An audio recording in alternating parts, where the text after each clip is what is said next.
Hola from Spania! For today's video, pupunta ako sa aking school para tignan ang resulta ng aking Spanish exam. Pero bago ang lahat, pupunta muna ako kay Kuya Mario para bumili ng mga kakanin. Dadaling ko sa school. Sino nga bang hindi nakakakilala kay Kuya Mario?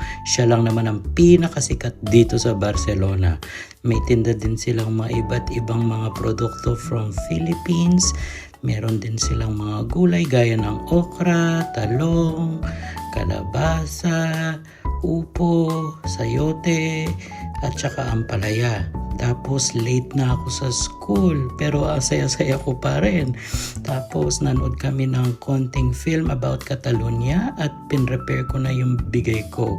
Tapos binigay sa akin ng professor ko yung exam ko. Ang saya-saya ko kasi ako daw yung may pinakamataas na score sa klase namin.